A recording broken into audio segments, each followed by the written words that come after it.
We're live. Hello. Guys, hey. How there? Sorry, some off-camera chat. Yeah, hey. Happy Friday, live at 5. Happy Friday. I'm Ryan Leigh Gilbert. Andy Lefkowitz. And TGIF, everybody. We've got a very special guest with us today. We sure do. We have Steffanie Leigh here from the new Broadway musical Warpaint. Mm-hmm. Really? Who's a Broadway.com vlogger, as you all know. Puck her up. Yes, so we'll be chatting with her in a little bit. Well, Andy will be, but first we've got some news. News time. Yes, so obviously the big opening last night was Hello Dolly with Bette Midler.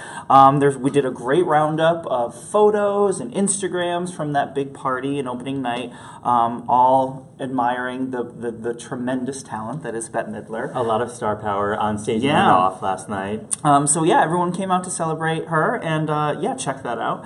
Obviously, today's a big day. We get the original Broadway cast recording of Groundhog Day. Yes, I think everyone around the office has been listening to it all day. So you can get that digitally right now.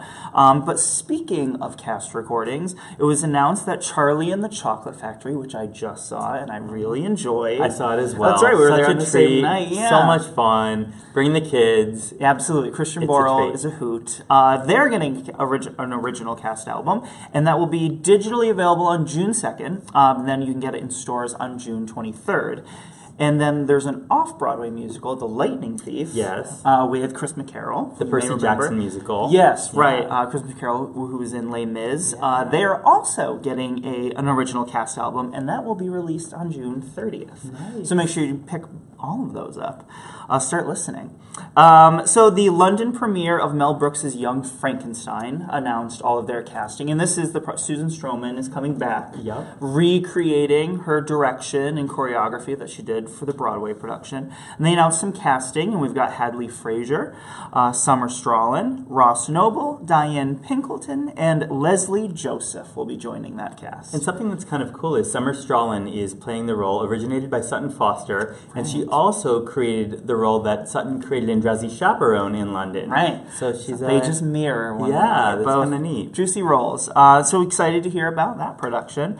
Michael Shannon, who I don't know if he talked about it yesterday, but he's going to be in HBO's Fahrenheit 451 remake. He's doing a production of Sam Shepard's Simpatico at New Jersey's McCarter Theater September 8th through October 8th. Michael Shannon's amazing. Yeah, Tony nominee. Yes, he was unbelievable in Long Day's Journey tonight. He's so intense. If you're in New Jersey, make sure you keep an eye on that. Rita Moreno, who I feel like she's been getting so many Lifetime Achievement Awards, but give them all to her. She's in her 80s, I can't believe it. Give her everything. She's getting a Lifetime Achievement Award from the Ballet Hispanico, and that'll be presented by Gina Rodriguez from the Jane the Virgin, that's right, which everyone loves and I've yet to see, but I will I will fix that, I swear. So the Broadway Cares Equity Fights AIDS, the 31st, that's amazing, Easter Bonnet competition is coming up, April 24th and the 25th, and the lineup of people involved in this is insane. It's really incredibly starry. It's crazy. So Bette Midler, who we were just talking about, obviously, and Ben Platt from Dear Evan Hansen. Their co-stars, David Hyde Pierce and Rachel Bay Jones, will also be attending. Yes. And then you've got Danae Benton and Lucas Steele from The Great Comet. You've got Andy Carl and Barrett Doss from Groundhog Day. Gideon Glick and Sass Goldberg from Significant Other. Christine Ebersol and Patti LuPone from Warpaint, of course.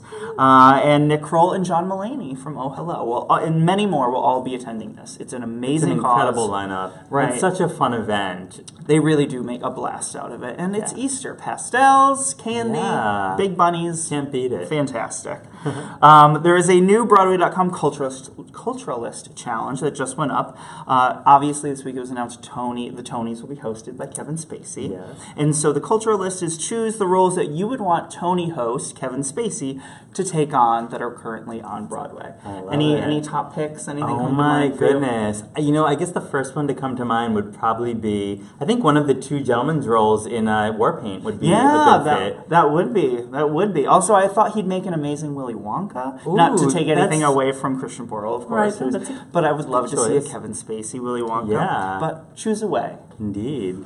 Some new videos went up on the site today. A new episode of Side by Side with Susan Blackwell. Nice. Who is she? So she's with Nick Cordero from A Bronze Tale. Yes, and it's a great episode. They go to this old speakeasy in St. Mark's, and they talk about New York City history. He sings a little bit of a song he's working on, and if you watch it and listen to it, that song will be stuck in your head all day. The video guys are singing it constantly. Love it. So it's so check that out. Also, episode 11 of Bottoms Up, Rob McClure's tour vlog for Something Rotten. They finish up in South Carolina, making their way to Baltimore, where it's playing this weekend. So if you live in Baltimore, go see Something Rotten. A new episode of Building Broadway with the married songwriters David Hine and Irene Sankoff for Come From Away. They're originally from Canada. They were living in New York City during 9/11, and they talk about sort of what memories they used to make the songs for the show. They sing a little bit of it. It's very powerful, really it's interesting. Such a gorgeous show. It is. It's a sleeper hit. So that Come From Away. And then finally, a new episode of MySpace with Jen Gambitis from School of Rock.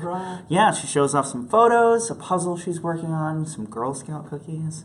So it's a great episode. I love it. Yeah. Well, Ryan, thank you so much for the news. My pleasure. And now we have Steffanie Leigh here yes, from Warpaint. welcome. Enjoy, everyone. Here goes. Oh my goodness, I hit the wrong button. That's more like it. That's more like it. Thank you. Maybe that was appropriate. Oh my goodness. Thank you so much for being here, Steffanie. Thank you. I was just telling Steffanie, I saw Warpaint last week. It's such a gorgeous show. You guys have these incredible leading ladies named Patti LuPone and Christine Ebersole. I don't know if you guys have heard of them. I feel like they have a big career ahead of them. I feel like they're going to go somewhere. I think so. They're very talented. But in addition to them, we have an incredible ensemble of actors telling the story of Elizabeth Arden and Helena Rubinstein, cosmetics titans, who really were groundbreakers in the cosmetics industry. How's the show going for you? It's so great. Yeah. It's so great. Thank you for asking. I'm glad you came to see it. Yeah. It's amazing to be part of a show that's so female-driven and has these huge female titans in our industry in it, and is talking about female empowerment at this time. It's really wonderful. I think to be it's part a of really that. timely piece. Yes, extremely. Yeah, it feels very relevant, and I'm very proud to be there telling that story. Right. Now, so for people who aren't overly familiar with the show, can you give us a bit more info about the plot and what the show is about? Yes. So I didn't really know much about these two women before I started the show, but Helena Rubinstein and Elizabeth Arden were these two makeup moguls and titans in their day, and it was very rare to have women who were that successful in their own business at the time. So it kind of tells the story of their lives and how they mirror each other, and kind of how they parallel each other, and then have a meeting at the end. Is that a spoiler? Yeah, I don't think it's a spoiler. I might have spoiled it, but it's really exciting. Well, it's so interesting because the women in real life did not meet, but it's so cool the way that your writers have kind of paced out the piece and created these this dual story of these pioneering women and what they did for something that we're so familiar with today, cosmetics. Right. Yeah, I think that was a really big challenge actually for them to have these two protagonists who don't actually meet until the very end, and of course they didn't meet in life. So that's a difficult challenge, and I think they've done it so well, and it's very compelling. Yeah. I completely agree. Yeah. So Steffanie, tell me about you. Where did you grow up? I grew up in Oregon. Oh my goodness. In a very small town called Talent. Which makes sense. Oh, look at that! Stop it! Right? Come on. Stop it. It's close to a bunch of other small towns called, one of them is Ashland, that has the Oregon Shakespeare Festival in it. Right. Yeah. So that's where I went to high school, and of course was greatly influenced by that, and just being sort of in that town with the culture, just kind of everyone encouraged me to go into theater anyway. Right. So now I hear one of your early roles was Little Red in Into the Woods. Yeah. Tell me about that. Oh, well, it was great. I feel like I've played Little Red, I've played Lucinda, and I've played Cinderella. Oh my goodness. So maybe I can just make my way through the canon. Yes. I think you have a number of years before you're the witch. Yeah. Well, thank you. That's I think so.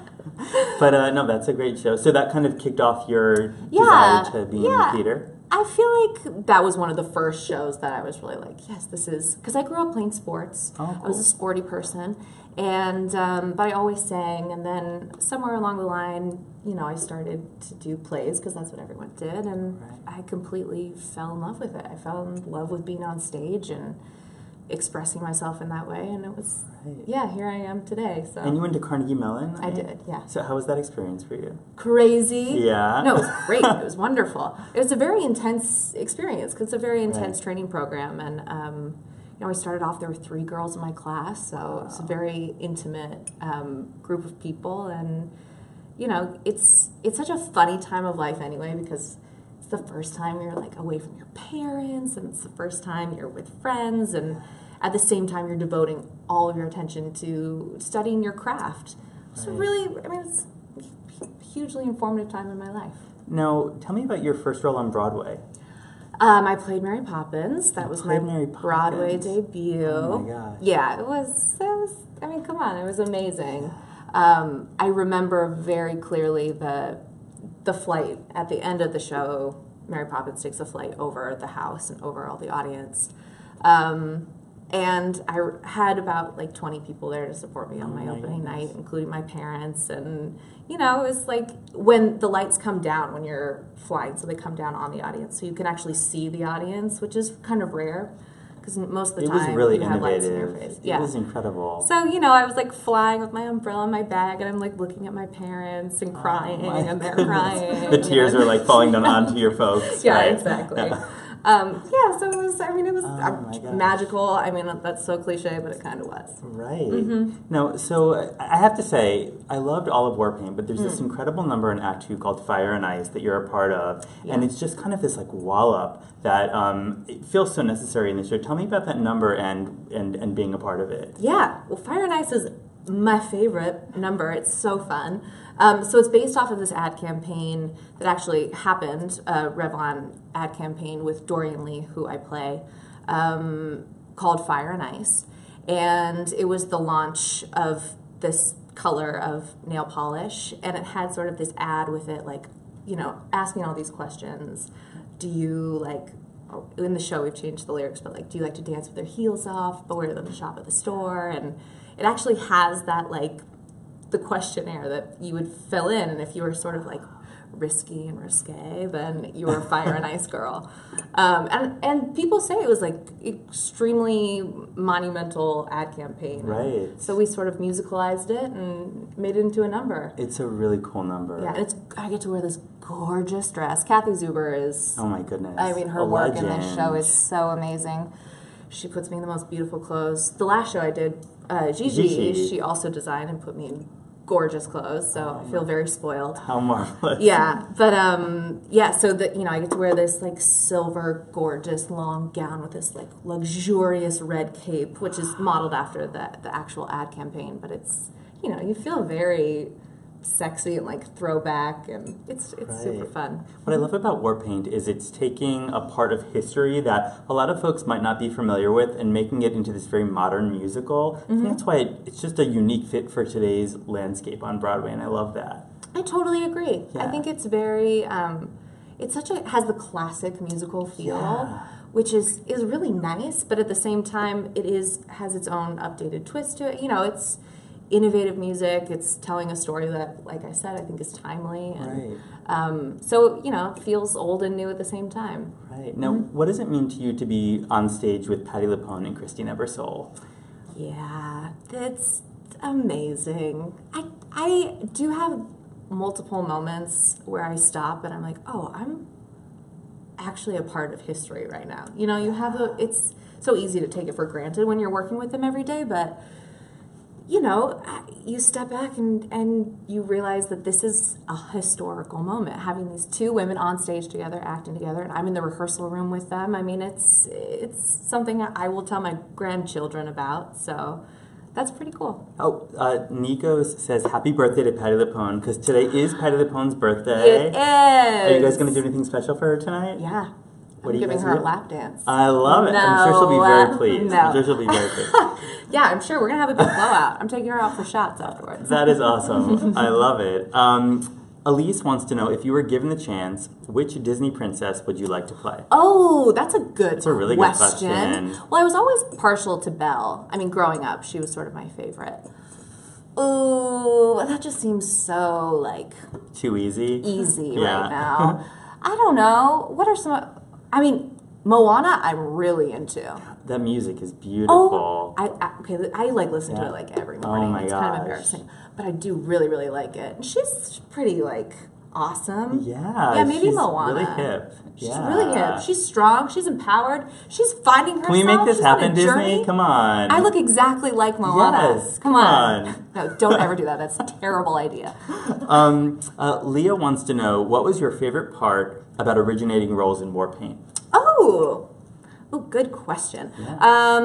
Well, it's really fun doing a historical piece because you get to do all this research, which I'm like a research weirdo. I love doing it. So it was fun to look back and learn all about like being an Arden girl, and it's such a crazy, weird experience that they all went through. It was such a coveted position at the time, and Elizabeth Arden was like very revolutionary, and we take the whole makeup thing for granted, but she really paved the way for so many things. So it was fun doing all of that research. It was really fun doing research on Doreen Leigh.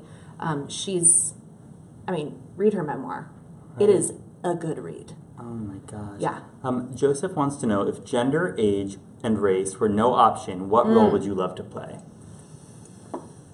I would like to play Macbeth. I've always wanted to play Macbeth. That's a great choice. Yeah, am I allowed to say that in here? Do I have to like spin around? I know, right? I'm not in my the theater. gosh. I'm okay. Something bad's gonna happen to the show tonight to me. Oh God. Michael Friedman wants to know, do you have any advice for an actor moving to New York? Oh, just it's such a hard thing to prepare yourself for, which I think is really good. I think come with an open mind and an open heart, and just like I always say, compare and despair. Everyone has their own very specific path and their own very specific journey, especially in this crazy world of acting. So as much as you can be curious as to what your own journey is and not compare yourself and think there's a right way and a wrong way, that's probably will lead you forward without the least obstacles. That's a good answer. My last question for you, for people who out there who do not know Warpaint, why would you recommend this show to someone? I mean, I do think it is musical theater history. And that alone, like, you gotta go see these women. I mean, you have to. On top of that, it's gorgeous. It's just like such a treat for the eye and for the ear. The music is stunning. It's gorgeous. Yeah, and and then I also think it's like a very for anyone who's interested in like female rights and the empowerment of women right now. It's a very moving piece in that way. So it's a very important piece of theater, I think, today. Yeah. In particular, with our climate. Exactly. Yeah. Yeah. Well, guys, Steffanie, A, thank you for being here today. Thank you B, for having me. check out Steffanie in Warpaint, and check out her vlog, Pucker Up. Pucker Up. On Broadway.com. You get to go behind the scenes at Warpaint. It's really, really fun. And go to the Nederlander Theater and see Warpaint. Yeah, come see us. Thank you so much, Steffanie. Thank you. Thanks for being here today. Of course, thank you. Yes, I love it.